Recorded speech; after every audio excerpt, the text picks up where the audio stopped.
Assalamualaikum warahmatullahi wabarakatuh. Salam sejahtera bagi kita semua. Salam rahayu, rahayu, rahayu. Jumpa kembali dengan saya di channel YouTube Mambu Santri Channel. Baik sahabat-sahabat, di kesempatan yang baik ini kita nanti akan membahas sebuah tema yang berjudul cara mengasah kepekaan batin kita. Setelah kemarin kita membahas sebuah tema yang menerangkan bahwa ciri-ciri orang yang mempunyai ilmu kebatinan, maka di kali ini nanti kita akan membahas cara mengasah kepekaan batin kita. Setiap manusia itu pasti mempunyai batin, pasti juga bisa membatin gitu ya. Tetapi tidak semua orang itu peka akan kebatinan tersebut. Maka oleh karena itu, kepekaan batin itu perlu diasah. Nah, diasahnya ini itu juga dengan cara-cara tertentu dan juga ritual-ritual tertentu supaya batin kita menjadi peka akan sesuatu itu. Maka sekali lagi bahwa batin itu perlu diasah. Lalu bagaimana cara mengasah kepekaan batin kita supaya kita ini peka terhadap sesuatu yang terjadi di dunia ini? Cara yang pertama untuk mengasah kepekaan batin kita adalah dengan cara bermeditasi ataupun juga semedi. Sudah sering saya sampaikan bahwa bermeditasi ataupun semedi itu merupakan perbuatan yang sangat baik, karena di situ akan menjadikan energi-energi positif pada diri kita. Orang yang sering bersemedi, orang yang sering untuk bermeditasi ini, dia juga mempunyai pembawaannya yang tenang, hatinya tenang, tidak gerusa-gerusu. Inilah orang yang sering bermeditasi. Jika Anda memang mau melakukan untuk meditasi tersebut untuk mengasah kepekaan batin Anda, maka lakukan meditasi tersebut di jam 12 malam lebih gitu ya. Yang penting di sepertiga malam. Jadi antara jam 12 sampai jam 3 ataupun jam 4. Sekuatnya saja terlebih dahulu, jangan dipaksakan.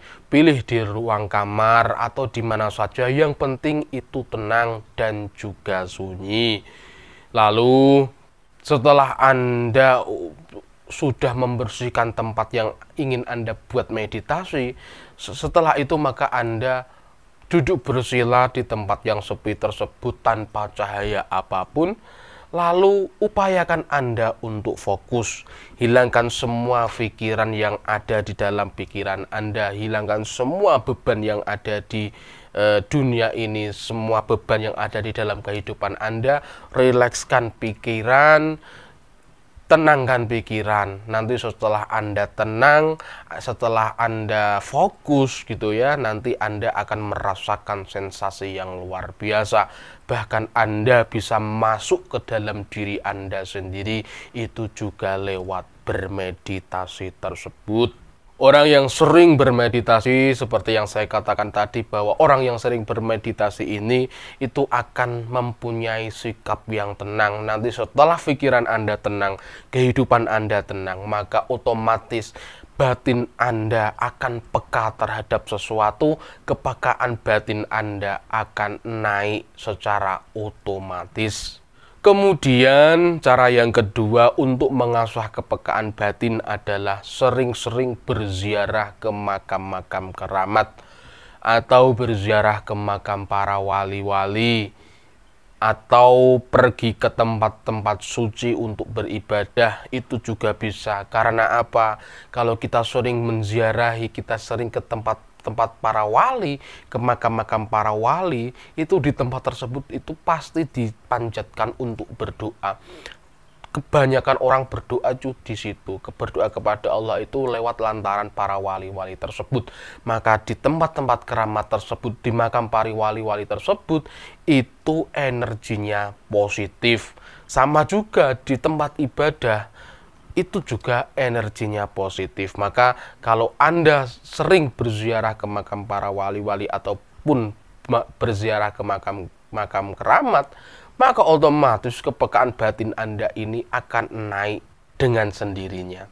Kemudian cara yang selanjutnya adalah sering-seringlah untuk beribadah, sering-seringlah untuk berzikir, sering-seringlah untuk membaca wirid ataupun membaca mantra-mantra. Tentunya beribadah di sini juga sesuai dengan kepercayaan agamanya masing-masing, sesuai dengan ajaran agamanya masing-masing. Karena kalau kita sering beribadah kepada Tuhan, kalau kita sering membaca wirid, kita sering berzikir, kita sering membaca mantra-mantra itu, maka energi kita, daya kita ini akan meningkat. Nah, setelah energi kita meningkat, kepekaan batin yang ada di dalam diri kita nanti akan berangsur-angsur naik seperti yang Anda inginkan. Kemudian cara yang selanjutnya untuk mengasah kepekaan batin adalah dengan cara berkungkum atau berendam. Lakukan kungkum ini atau berendam ini juga setelah jam 12 malam. Apapun ritual itu, kalau kita melakukan kungkum itu pasti lewat jam 12 malam. Tentunya jangan di kamar mandi, kan gitu ya. Yang tempatnya yang lapang, langsung tembus ke langit, seperti di sendang, atau di kolam renang, ataupun di sungai, atau bahkan juga bisa di laut. Tentunya kalau di laut juga cari tempat yang aman. Nanti kalau nggak aman, nanti bisa-bisa Anda diseret ombak itu sendiri. Kalau bisa Anda melakukan kungkum atau berendam itu selama 40 malam, berturut-turut tanpa putus.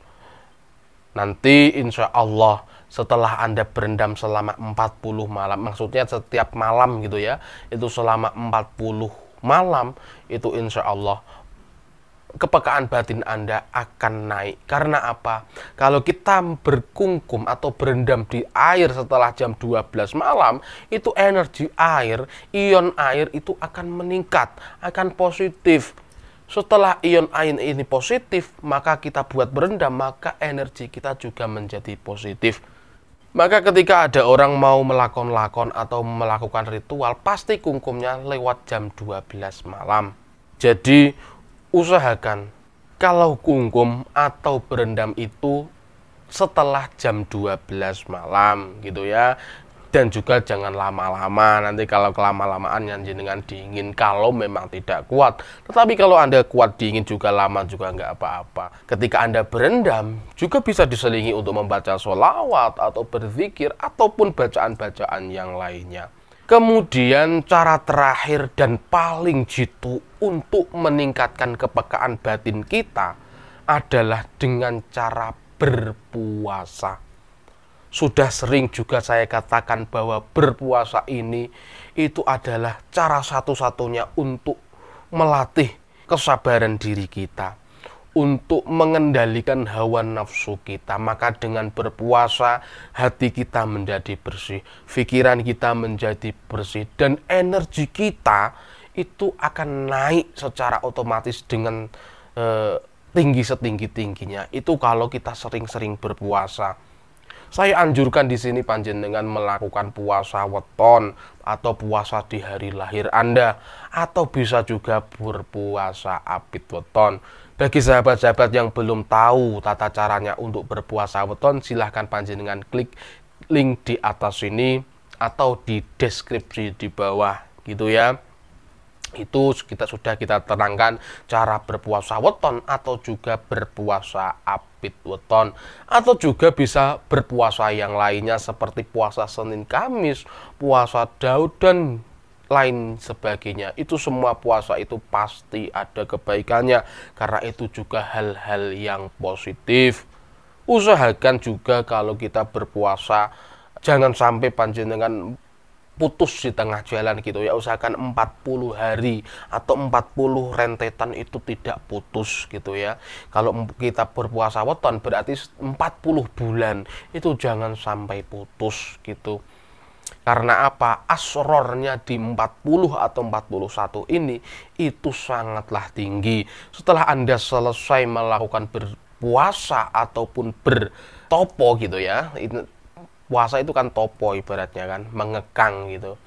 Itu panjenengan kepekaan batin Anda itu akan sangat drastis naiknya, karena inilah berpuasa ini itu adalah yang paling jitu untuk meningkatkan kepekaan batin kita.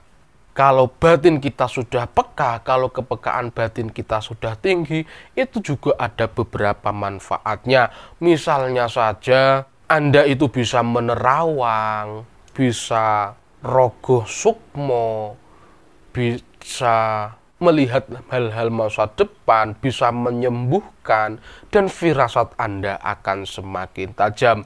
Daya sembuh Anda juga sangat tinggi. Itu nanti kalau kepekaan batin Anda ini sudah tinggi, sudah naik gitu ya. Dan itulah manfaatnya dan juga cara-caranya. Silahkan yang mau mengerjakan silahkan. Tetapi ingat sahabat-sahabat, sendirkan semua masalah Anda, sendirkan semua kesulitan Anda kepada Tuhan yang Maha Esa, kepada Allah Subhanahu wa Ta'ala. Jangan sendirkan semua masalah Anda ataupun beban kehidupan Anda kepada makhluk, karena sejatinya makhluk itu tempatnya untuk beribadah kepada Allah Subhanahu wa Ta'ala. Terima kasih kepada sahabat-sahabat yang menonton video sampai di detik ini. Apabila ada kebenaran dalam penyampaian saya, itu semata-mata adalah pertolongan Allah Subhanahu wa Ta'ala, pertolongan Tuhan yang Maha Esa. Dan jika ada kesalahan dalam penyampaian saya, itu semata-mata adalah kebodohan saya pribadi. Saya minta maaf yang sebesar-besarnya. Salam rahayu, rahayu, rahayu. Wassalamualaikum warahmatullahi wabarakatuh.